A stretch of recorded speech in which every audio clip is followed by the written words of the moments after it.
வாழ்க வளமுடன். கருமையும் என்ற தலைப்பில் சிறிது நேரம் சிந்திக்க இருக்கின்றோம். இறைநிலையானது வற்றாயிருப்பு, பேராற்றல், பேரறிவு, காலம் எனும் வளம் நான்கையும் தனது தன்மைகளாக உள்ளடக்கி இருக்கின்றது.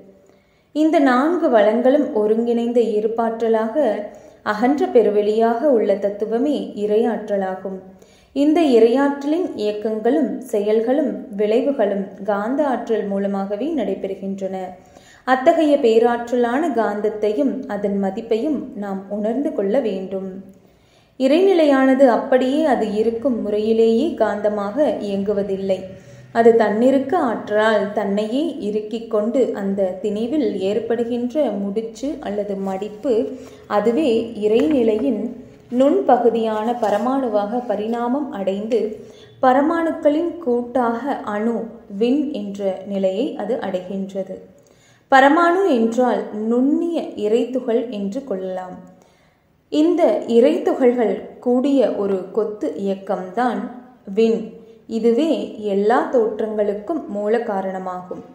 இந்த விண் இறைநிலையின் சூழ்தளத்தினால் விரைவான தற்சுழற்சி பெறுகின்றது. இந்த சுழற்சியின் விளைவாக விண்ணுக்குள் அடங்கியுள்ள எல்லா இறைத்துகள்களும் காந்த ஆற்றலை பெறுகின்றன. விண்ணுக்குள் உள்ள தற்சுழற்சி பெற்ற இறைத்துகள்கள் ஒன்றை ஒன்று விலக்குகின்ற விரைவு பெற்று அணுவிலிருந்து வெளியேறுகின்றன. இந்த வெளியேற்றம் இறைநிலையின் இறுக்க ஆற்றலின் எதிர்விளைவான தள்ளும் ஆற்றலால் நிகழ்கின்றது. இந்த வெளியேற்றம்தான் விண்ணின் கரைசலாகும். எல்லா தோற்றங்களிலிருந்தும் வெளிவருகின்ற அலைகளுமே இதுவே ஆகும். விண்ணின் கரைசலை அலைகள் என்பதை நாம் மறந்துவிடக் கூடாது.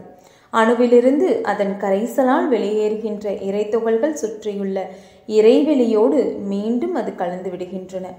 இறையாற்றலின் சூழ்தளத்தினால் தற்சுழற்சி பெற்ற இறைத்துகள்கள் எங்கிருந்தாலும், தனியே இருந்தாலும் அல்லது கூட்டாக இருந்தாலும் தற்சுழற்சி கொண்டதாகவே இருக்கும்.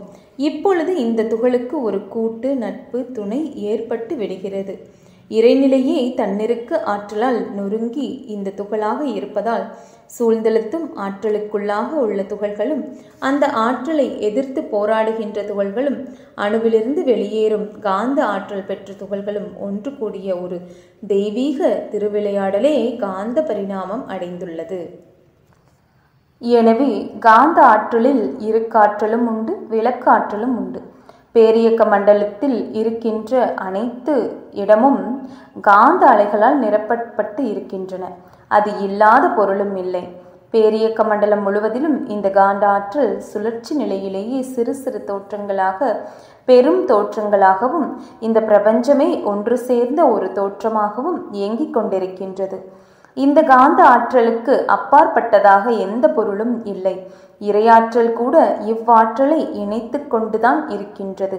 எனவே எல்லா சடப்பொருட்களையும் அதில் உள்ள அணுக்களையும் சுற்றியும் அதன் முழுமையான எல்லையிலேயே இந்த ஆற்றல் சுழன்று கொண்டே இருக்கின்றது. இதனை ஆசான் அருட்தந்தை அவர்கள் காந்த நிலை அறியாமல் கடவுள் நிலை அறிவதோ, கருமையம் அறியாமல் அறிவினை அறிவதோ என்று நமக்கு எடுத்து கூறுகிறார்கள். எந்த ஒரு பொருளை நாம் அறிந்து கொள்ள வேண்டும் என்றாலும் அது காந்தத்தின் மூலமாகத்தான் அறிந்து கொள்ள முடியும். எந்த ஒன்று அறிந்திடில் இறைவன் முதல் உயிர் வரை எல்லாவற்றையும் உணர்த்துமோ அதுவே காந்தமாம். முந்தையோர்கள் அகத்தவத்தால் முற்றுணர்ந்த போதிலும் மொழிவதற்கு உவமையின்றி முட்டை மோதி நின்றனர்.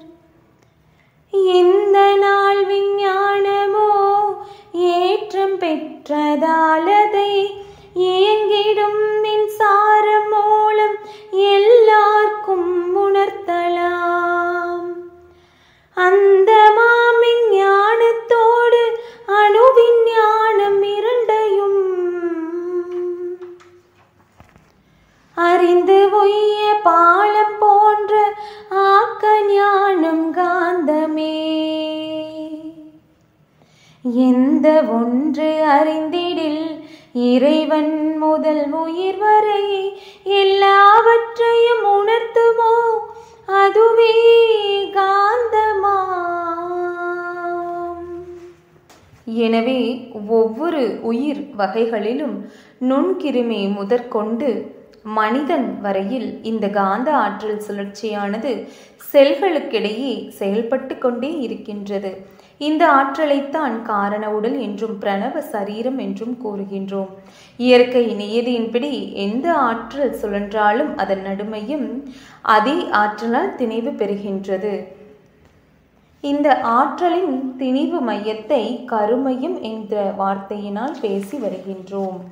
ஆசான் அருட்தந்தையவள் கருமையம் பற்றி நமக்கு மிக தெளிவாக எடுத்து கூறியுள்ளார்கள். கரு என்பது இறைநிலையை குறிக்கின்ற ஒரு சொல். இறையாற்றலே இரு வகை துகள்களாகி இறை துகள் விண் காந்த ஆற்றலாக திணிவு பெற்று மையம் அமைவதால் அந்த நிலையானது கருமையம் என்று வழங்கப்படுகின்றது. மனிதனில் உள்ள கருமையம் அமைப்பில் செயல்களை ஆராய்ந்து உணர்ந்து கொண்டால் பேரியக்க மண்டல உண்மைகள் பலவற்றையும் இந்த தத்துவத்தின் மூலம் நாம் அறிந்து கொள்ள முடியும். ஒரு மனிதன் ஒரு செயலை செய்கின்றான். அச்செயலுக்கு ஏற்றபடி உடல் உறுப்புகள் இயங்குகின்றன. மனதால் ஒரு எண்ணத்தை அல்லது சில உணர்வுகளை பெறுகின்றான். அவனது உடலுக்குள்ளாக இயங்கிக் கொண்டிருக்கின்ற ஜீவகாந்தம் செயலுக்கும் எண்ணத்திற்கும் ஏற்ப தக்க விளைவை தருகின்றது. இந்த தாக்கம் ஒரு நுண்ணிய திணிவு நிலையை ஜீவகாந்த அலையில் ஏற்படுத்தி விடுகின்றது. இந்த திணிவு நிலையை நமது கருத்திற்கு ஒரு முடிச்சு போல அனுமானம் கொள்வோம். இத்தகைய முடிச்சு உடலில் சுழன்றோடி கொண்டிருக்கின்ற ஜீவகாந்த அலையால் தள்ளப்பட்டு ஜீவகாந்த அலையின் சுழற்சியினால் ஏற்படுகின்ற அதன் திணிவு மையத்திற்கு கொண்டு சேர்த்து விடுகின்றது. இவ்வாறு சேர்கின்ற ஒவ்வொரு முடிச்சும் அந்த ஜீவகாந்த திணிவு மையத்தில் அந்த ஜீவனின் குணங்களாக தன்மைகளாக அமைந்து விடுகின்றன. மனிதனுடைய மூளை உடலுக்குள்ளாகவே இருக்கின்ற எல்லா உறுப்புகளையும் விட மிக நுண்ணிய செல்களை உடையது. நுண்ணிய காந்த ஆற்றல்களை உடையது. மூளையிலிருந்து ஏற்படக்கூடிய அலையின் சுழற்சி விரைவை மனதின் சுழல் விரைவு என்று கணித்து கொள்ளலாம். இந்த சுழற்சி விரைவு உடல் இயக்கங்களாலும் மன இயக்கங்களாலும் உடலில் அமைந்துள்ள ஜீவகாந்தம் தாக்க முறுகின்ற போது அளவிற்கேற்ப துல்லியமாக உண்டாகும். ஒரு செயலோ ஒரு அனுபவமோ ஒரு எண்ணமோ எழுகின்ற போது அந்த மன அலையானது அதற்கு தக்கவாறு சுழற்சி விரைவை அடைகின்றது. இவ்வாறு உடல் இயக்கத்தினாலும் மன இயக்கத்தினாலும் மன அலை சுழற்சி விரைவு வேறுபட்டு கொண்டே இருக்கும். இந்த சுழற்சி வேறுபாடு ஜீவன்களில் உடல், மூளை, ஜீவகாந்தம் இவற்றின் அமைப்புக்கும் செயல்பாடுகளுக்கும் ஏற்ப வேறுபாடுகளை கொண்டதாக அமையும். எந்த செயலை செய்கின்ற போதும் அப்பொழுது மன அலைச்சுழல் விரைவு எவ்வாறு இருந்ததோ அதே சுழல் விரைவு மீண்டும் மூளையின் அலையில் ஏற்படுகின்ற போது செயல் அல்லது எண்ணத்தின் முன்னர் தாக்கத்தினால் ஏற்பட்ட காந்த அழுத்த முடிச்சு விரிந்து அதே செயலார்வம் உண்டாகின்றது. எண்ணத்தில் காட்சிகள் தோன்றுகின்றன, அகக்காட்சிகளாக ஆகிவிடுகின்றன.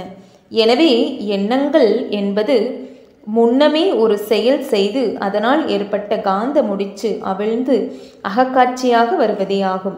இத்தகைய ஜீவகாந்த அலையின் நுட்பமான இயக்கங்களும் விளைவுகளும் அனைத்தும் அடங்கியதே ஒரு ஜீவனின் கருமையமாகும். அந்த கருமையத்தில் அடங்கியுள்ள செயல்திறன், மனதின் திறன் இவைகளே ஒரு ஜீவனின் இயல்பு தன்மையாகும்.